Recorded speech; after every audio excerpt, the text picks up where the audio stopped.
இப்போ தேவையான பொருட்கள் என்னென்னு பார்த்துடலாம். ஃபஸ்ட்டு வெண்ணெய் வந்து 100 கிராம் வெண்ணெய் எடுத்துக்கோங்க. சீனி வந்து 170 கிராம் சீனி எடுத்துருக்குறோம். மைதா மாவு வந்து 100 கிராம் எடுத்துருக்கோம். அப்புறம் பால் வந்து 1 லிட்டர் பால் எடுத்துக்கோங்க. நம்ம வந்து பாக்கெட் பால் 1/2 லிட்டரும் வீட்டிலே இல்லை பசும்பால் ஒரு 1/2 லிட்டரும் எடுத்துருக்கோம். இப்போ வந்து நம்ம அடுப்பை பற்ற வச்சிடலாம். இப்போ வந்து நம்ம இதில் சட்டியை வச்சிடலாம். இப்போ இதில் நம்ம 100 கிராம் வெண்ணெயை சேர்த்துருவோம். வெண்ணெய் நல்லா உருகிற வரைக்கும் வெயிட் பண்ணுங்கள். இப்போ வந்து 120 கிராம் மைதா மாவு இருக்குல்ல, அதை வந்து கொஞ்சம் கொஞ்சமாக சேர்த்துக்கோங்க. கொஞ்சம் கொஞ்சமாக சேர்த்துக்கிட்டு அப்படியே நல்லா கிண்டி விட்டுருங்க. லைட்டாக கொஞ்சம் கொஞ்சமாக சேர்த்தா போதும், மொத்தமாக போட்டுறாதீங்க.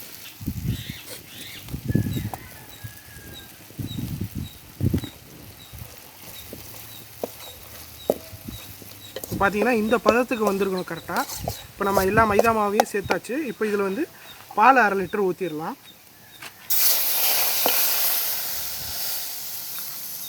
இப்போ வந்து நம்ம 1/2 லிட்டர் பாலை ஃபுல்லாக சேர்த்தாச்சு. இது நல்லா கொதித்து வந்ததுக்கப்புறம் இன்னொரு 1/2 லிட்டரை நம்ம சேர்த்துடலாம். இப்போ இது நல்லா கிண்டி விட்டுருங்க, நல்லா கொதித்து வரட்டும். இந்த மாவு இந்த மாதிரி கட்டி கட்டியாக இல்லாமல் நல்லா கரண்டியை வச்சு நசுக்கி விட்ருங்க. மாவும் பாலும் நல்லா மிக்ஸ் ஆகிருக்கணும்.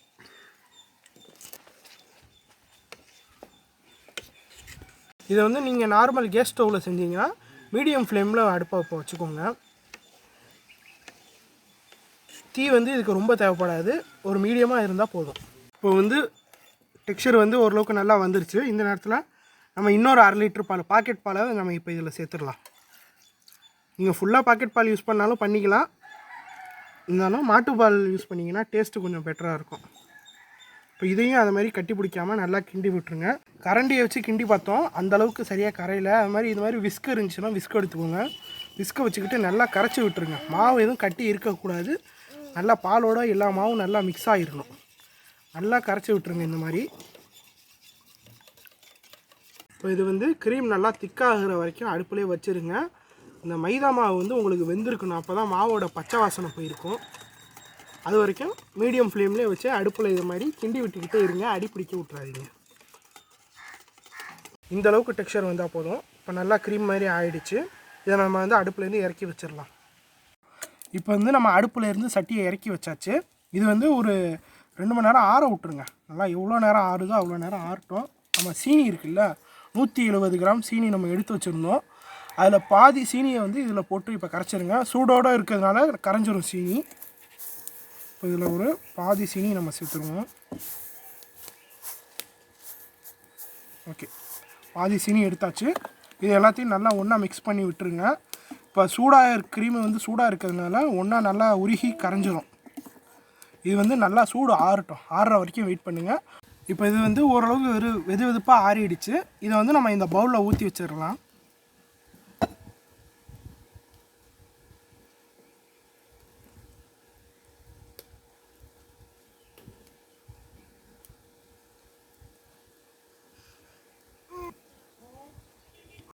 இப்போ நம்ம வந்து பவுலில் வந்து இந்த அளவுக்கு நம்ம ஃபில் பண்ணியிருக்கோம். இந்த கேப் எதுக்குன்னா, இந்த கேப்பில் வந்து நம்ம கேரமல் உருக்கி ஊற்ற போகிறோம், அதுக்காக இந்த கேப் விட்ருக்கோம். இப்போ நம்ம கேரமல் ரெடி பண்ணிடலாம். இப்போ வந்து நம்ம 1 ஸ்பூன் சோள மாவு எடுத்துருக்கோம், கார்ன்ஃப்ளவர் மாவு. இதில் வந்து லைட்டாக கொஞ்சோண்டு தண்ணி ஊற்றி கரைச்சி வச்சுக்கோங்க. லைட்டாக தண்ணி ஊற்றி இது மாதிரி ஸ்பூனை வச்சு நல்லா மிக்ஸ் பண்ணிடுங்க. ஓகே, இப்போ வந்து நம்ம கேரமல் செஞ்சிடலாம். கேரமலுக்காக தான் இந்த கார்ன் ஸ்டார்ச் மாவு நம்ம தண்ணியில் கரைச்சி வச்சுருக்கோம். இப்போ வந்து நம்ம பாதி சீனி வந்து அதுக்கு போட்டாச்சு. இப்போ மிச்சம் உள்ள சீனியை வந்து இதில் போட்டுடலாம். கேரமல் செய்கிறதுக்காக இந்த சீனியை நம்ம போடுறோம். அடுப்பை வந்து லோ ஹீட்டில் வச்சுக்கோங்க. நீங்கள் கேஸ் அடுப்பு யூஸ் பண்ணிங்கன்னா சிம்மில் வச்சுக்கோங்க. இப்போ நம்ம சீனியை போட்டுடலாம். இதில் வந்து நம்ம கார்ன் ஸ்டார்ச் கரைசலை ஊற்றிடலாம், கார்ன்ஃப்ளவர் கரைச்சி வச்சதை. கேரமல் வந்து தயாராகிடுச்சு. இதை வந்து நம்ம அடுப்புலேருந்து இறக்கி வச்சிடலாம். இந்த டெக்ஸ்சருக்கு வந்ததும் எடுத்து வச்சிடலாம். ஓகே, இப்போ வந்து நம்ம கேரமல் ரெடி ஆகிடுச்சு. இந்த கேரமலை வந்து இந்த மாவுக்கு மேலே நம்ம ஊற்றிடலாம்.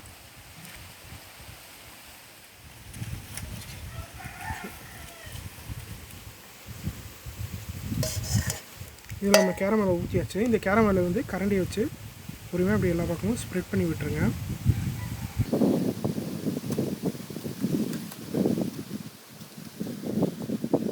வந்து கேரமல் மில்க் புட்டிங் தயாராகிடுச்சு.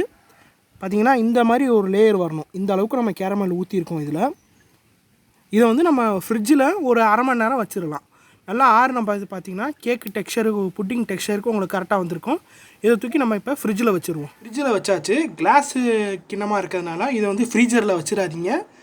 நீங்கள் நார்மலாக பிளாஸ்டிக் கிண்ணம் அது மாதிரி யூஸ் பண்ணிங்கன்னா ஃப்ரீஜரில் வச்சுக்கோங்க. ஃப்ரீஜரில் வச்சா ஒரு 10 நிமிஷத்தில் எடுத்துடலாம்.